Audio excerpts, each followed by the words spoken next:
Hello, welcome to CSC7132, Operating Systems and Networking. This is Brady Chen. Now, Section 8.5, Disk Block Allocation is the last section in Module 8. Okay, so we're also going to divide the Section 8.5 into two parts, Part A and Part B, to reduce the video size. Okay, so remember in the previous section, we just talked about the file control block, and there are a whole bunch of attributes, and the file control blocks basically contains the attributes that link to the disk block, right? And we don't talk much about the disk block allocations. Okay, we basically talk about the file control block and how the file control blocks links to the open file tables. So we talk about at a little bit higher level.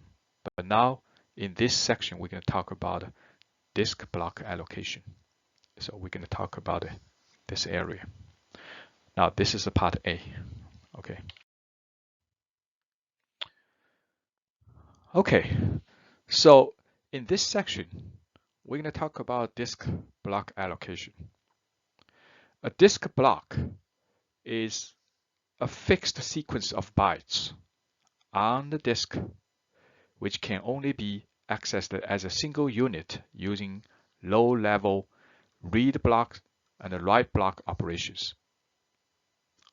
Okay. Now remember, in the previous sections, we have talked about the various different concepts. One is the file directory, right?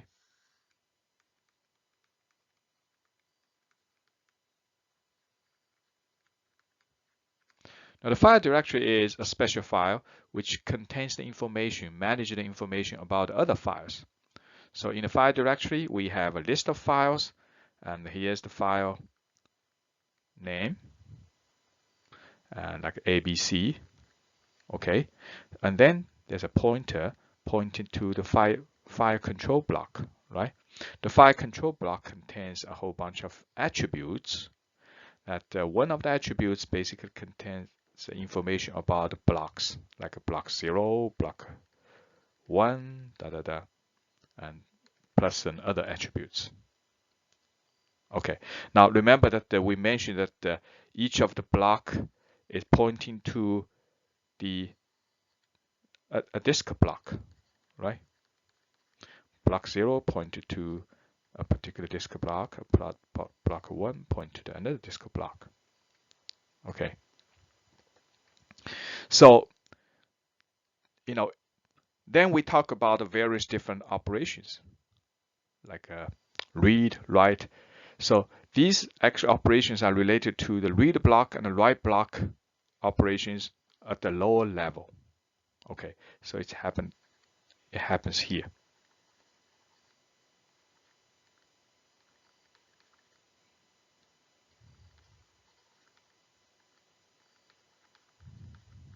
Okay. Now, so far we have talked about all the operations at the higher level, but now in 8.5, in this section, we're going to talk about the, all the various different approaches for the disk block allocation. Now, the simplest disk block allocation is the contiguous allocation. Now, in a contiguous block allocation scheme, now every file is mapped into a contiguous sequence of disk block. Okay, and the file control block points to the first disk block, and also the file length. It's maintained in the FCB as well, determines how many blocks are occupied by the file. Okay, so let's see. Suppose we have a disk space here. Now disk is divided into blocks, right? 0, 1, 2, 3, 4, 5, 6, 7, 8, 9, 10, 11, 12, 13, 14, 15, 16, 17, 18, 19, 20, 21. Okay. Okay, so these are blocks, and the number is the numbers are index corresponding to each block. We're going to continue. Okay. So a file may occupy a couple of contiguous disk blocks. Now, for example, in this case, suppose we have a file F. Okay, we have a file F. So that's the disk directory or file directory. Let's see. It's the file directory. And then we call the file name F, and F is pointing to the, FCB. And then, so a file F occupies 4 contiguous disk blocks. Okay, let's assume that it takes the, block 14, 15, 16, 17. And the file control block basically points to the first block, right? So the file control block contains, the data 14. Okay, so it's pointing to the 14. Now, because these blocks are all located in the contiguous block location, so once you find the first block 14, then you can easily find the next blocks. Okay. Now, sequential access is efficient since the consecutive blocks are reached without seeking operations. Okay, because you can easily, jump to the next block, jump to the next block, because it's all in the very close physical location. Okay, and direct access to a file block. For example, if I have a direct access to the file block, like to the third block, for example, access the third block.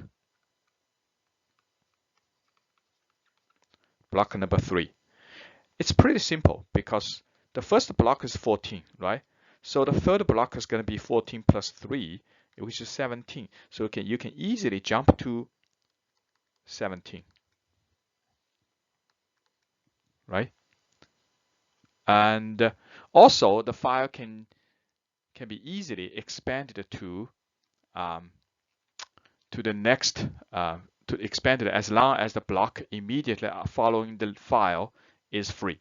So if the block 18 following the file is free, then you can easily expand the file to, let's say, 18 or maybe even more. Okay. Now let's say some of the file blocks are occupied. Let's say the first one is occupied, and 10, 11, these are also occupied. Okay. So if this is also occupied or this is occupied, okay, so then I can also expand, this file even further because 19 is also occupied. So it's pretty simple to operate. Okay. Now, if I can expand even further, right, to take 6 extra blocks. Okay. However, further expansion requires copying the entire file to a new, larger area in the disk, because there's no way you can actually expand any further, right? So in order to expand, you have to move the whole file into a new location, which has, some free actually blocks nearby. Okay, after the file. Okay. So that's the, contiguous allocation. Now, here are the pros and cons of the contiguous allocation.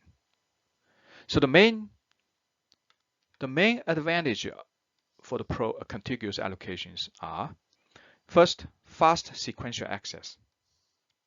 Okay, because neighboring blocks do not require any seek operations. Okay, and the fast direct access because the target block number can be computed using the file position and the block length. Okay, so you can easily calculate this. Now the main drawbacks are the disk fragmentation. Okay, remember, in this case we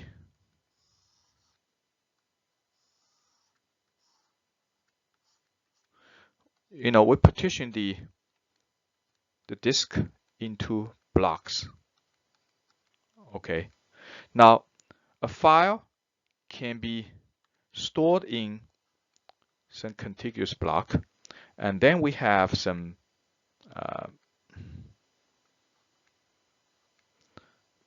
blocks are occupied, and okay. So now in this case, if you try to actually allocate a file in the disk space, then if the file size is, for example, in this case, is, for example, 5 blocks, if a file requires 5 blocks, then I think there are enough, blocks. So for example, we can see that here we have a block, another block, another block, another block, another block. We do have 5 blocks, but unfortunately, these 5 blocks are not, are close to each other.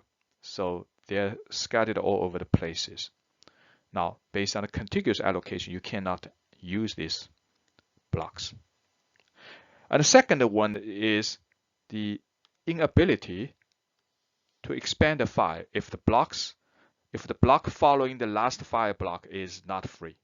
Okay, now here in this case, I can still expand for one more block, right?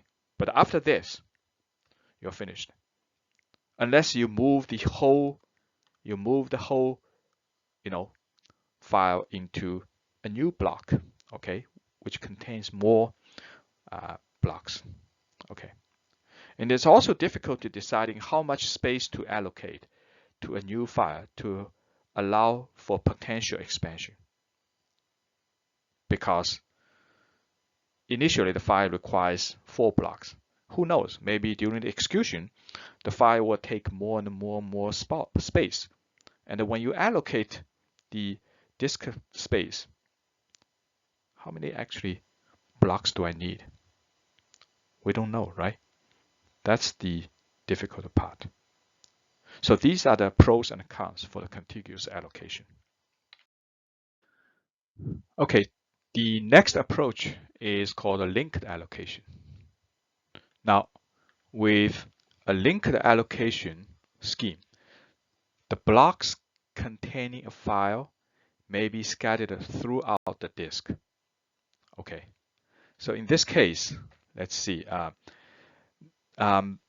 So if we have a disk, okay, I have disk space. So then we have 0, 1, 2, 3, 4, 5, 6, 7, 8, 9, 10, 11, 12, 13, 14, 15, 16, 17, 18, 19, 20, 21. Okay, we just list up to 21 blocks. Okay.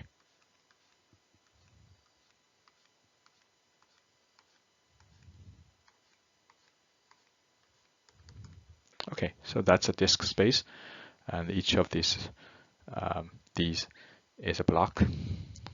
Okay, so now the file control block.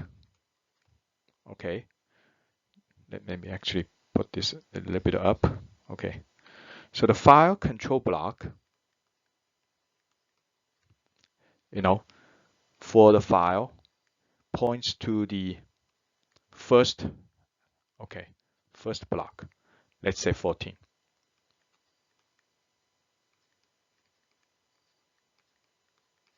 Okay, or maybe we can say block 0.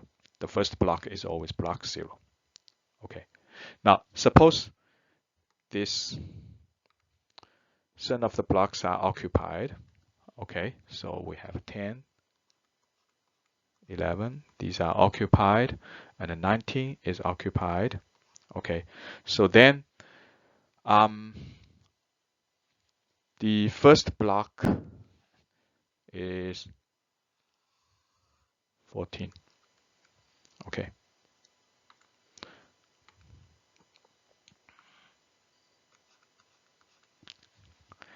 And then the first block also gonna actually have a link, a pointer pointing to the next block. Okay. So which is say 17. Okay.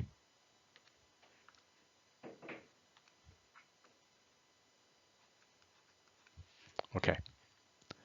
And then sorry, I just put in the wrong actually block. So that's the 17. And then the block 17 is pointing to the next block. Okay. It could actually point to block 3.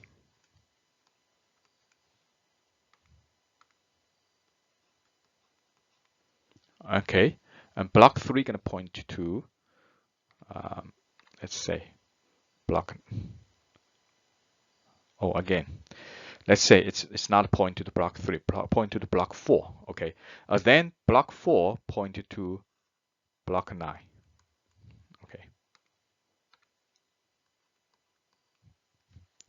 So the file control block only points to the first block, which is block 14. And then at the end of each block, then there's a pointer pointing to the next block. And next block is going to point to the next block. So each blocks for the file may not be in the same location. Okay, so that's the linked allocation. Now certainly we're going to see some kind of advantage for the linked allocation, right? Okay, now accessing any file block, for example, the third file block, starts by reading the first file block, 14, okay, and then 17, and then number 4, right? So you need to actually start from the first and follow this link and find the location. You cannot directly do the access. So expanding a file is always possible. So if the file actually becomes bigger, so I don't need to check whether the block and the neighboring block is free or not. As far as there's a free block in the disk space, I can always expand. For example, currently it takes 4 blocks. If I want to expand to 5, then all I want to do is, okay, so 9, after 9, the block 10 is not available, but it doesn't matter, right? All I want to is find out a free block, say 12.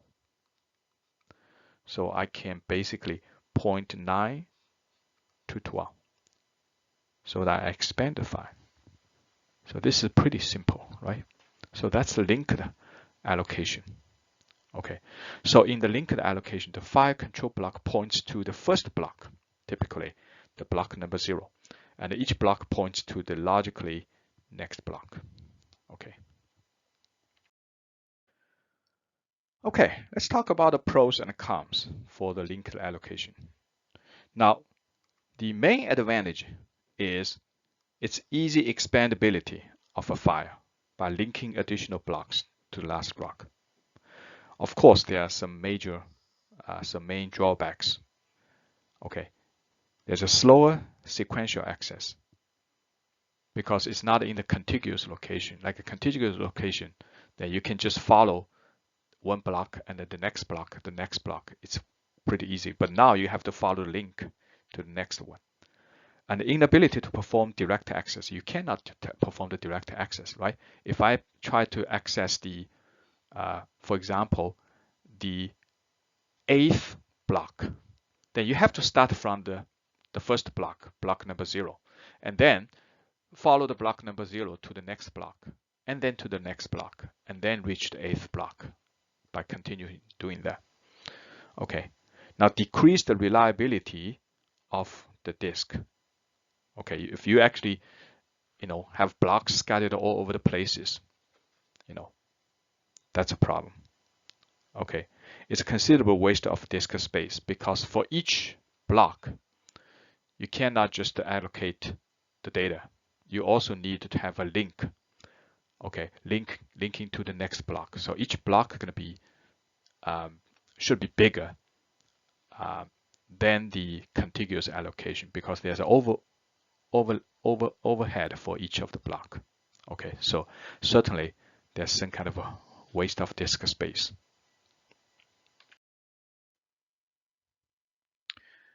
Okay, so the clustered allocation combines the contiguous allocation and the linked allocation. Okay, so a clustered block allocation scheme links together a sequence of contiguous blocks. Okay, and the last block of any cluster points to the beginning of the logically next cluster. Okay, instead of each individual blocks and point to the next block, and then you still actually take advantage of the contiguous allocation. But when this particular cluster reaches the the end, so the next block is not available, then you're gonna actually link to the next cluster. Okay, so here's the diagram here. Okay, let's see. We have block number 0, 1, 2, 3, 4, 5, 6, 7, 8, 9, 10, 11, 12, 13, 14, 15, 16, 17, 18, 19, 20, 21. Okay, so we have a total of 22 blocks. That we have actually some more. Okay, so some of the blocks are occupied. Okay, another blocks are occupied, and then we have a 10, 11s are occupied. And now for this particular file, we have a file control block. Okay, now we still actually the file control block gonna contains the first block. Let's say 14 again. That's the first block.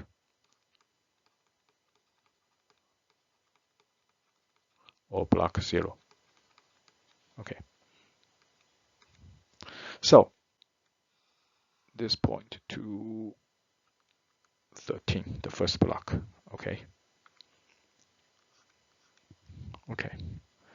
And then the next block is also available. So it's also occupied by the file and next block. And then for the next block, it's not available. Okay. So then the last one. Okay. So the last block in the cluster gonna point to another location here. So now we have 3, and then we can have 4, right? And then 5 is not available. So then we can actually point to maybe the next cluster. Okay.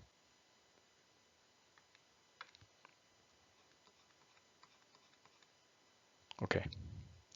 So you basically take advantage of both the contiguous allocation and the linked allocation. Okay, so that's the clustered allocation.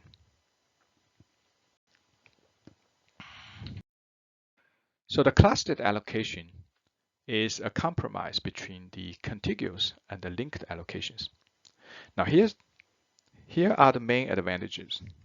So easy expandability of a file, because once the class reaches the end and there's no more available blocks, then the last block can actually point to the next cluster. And also, it actually solved the problem of the linked allocation because it dramatically reduced the number of pointers. Okay, and also improve the sequential accesses. So an area, if we have a big cluster, then you can perform some kind of a sequential access inside this cluster. Okay, now the main drawbacks are slower sequential accesses than with a contiguous allocation, of course, because there are still some links, so you cannot doing the sequential access very fast. And the inability to perform direct access. Again, as far as there's a link to a block in a different location, then you cannot perform the direct access. You have to start from the very beginning, the first block, and then follow the link to the particular blocks. But it's a compromise, okay? So it's just somewhere in between the contiguous and linked allocations. Thank you.